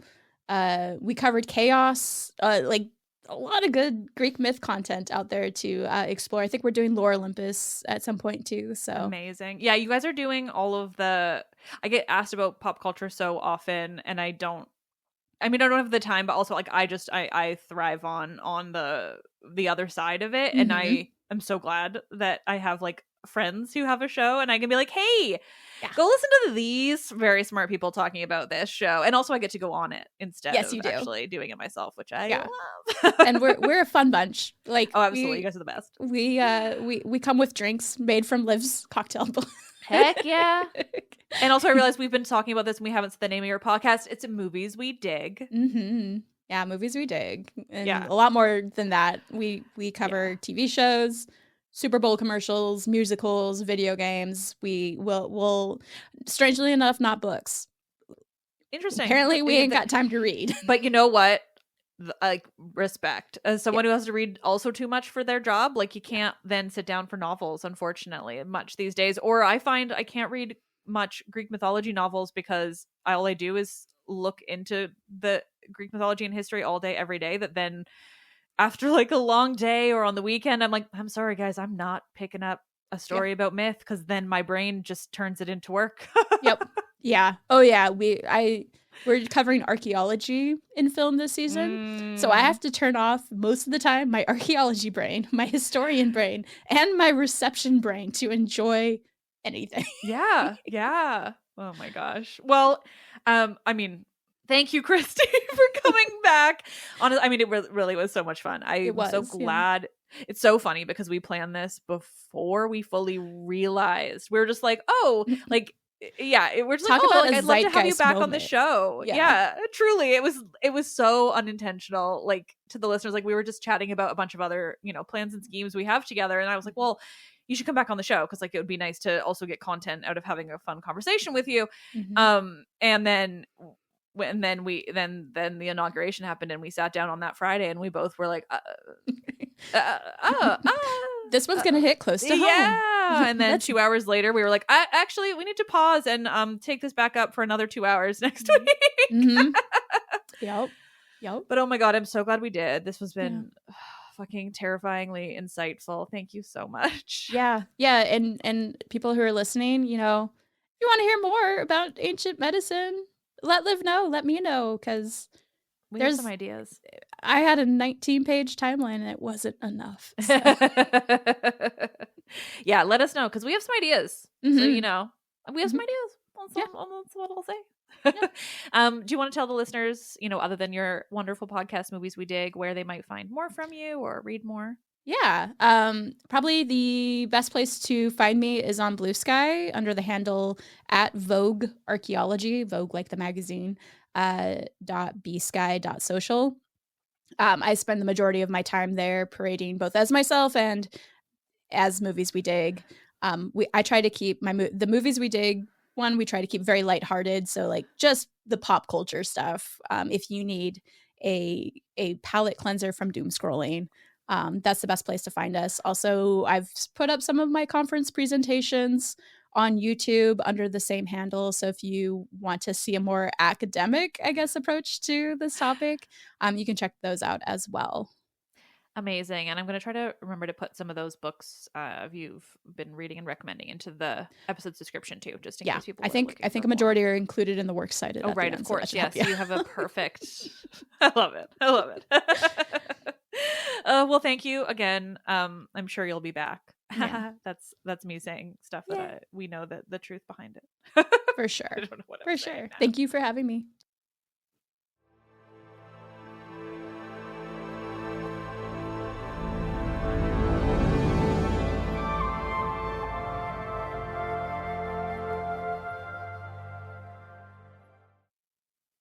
Thank you all so much for listening. As always, you can find references to the books Kristi has listed in the episode's description, as well as a link to her podcast, Movies We Dig, which again is joining the Memory Collective network. And still stay tuned for more on everything that is going on with that. We're building it slowly, basically just in whatever time we can scrounge up, because we're doing it without any funding, but I think that's good. It means we can do what we want and really make this into something that will benefit both the creators and the educators and everyone who wants to learn and be entertained by learning about some really important aspects of history that often are kind of, if not forgotten entirely, then told in this way that is exclusionary to so many of us. And I think we need to be rewriting that, understanding it from this other perspective. And so, again, stay tuned for more so that I don't keep rambling. Let's Talk About Myths, Baby is written and produced by me, Liv Albert. Michaela Pengowish is the Hermes to my Olympians, the producer. She is utterly wonderful. The podcast is part of the Memory Collective network of podcasts, and also just the Memory Collective. Again, stay tuned for more, but you can read some things now at Collective Mem, that's just MEM.com. And stay tuned for more. We will have more. And sign up for our newsletter at mythsbaby.com/newsletter to stay to stay up to date on all of that, both my book announcements and the Memory Collective itself. I have spent every day this week with that on my to-do list to do this newsletter, to give you all this information, and one day I will find the time to get to it. So until then, you can just sign up. mythsbaby.com/newsletter. Thank you all. I am Liv, and I love this shit so much, even when it's horribly depressing, because if we learn about it, we can understand it, and we can hopefully find a way to stand up to the fascist governments overtaking the world. Eat the rich. Billionaires are inherently immoral. And if it looks like a Nazi salute and it smells like a Nazi salute, it's probably a Nazi salute.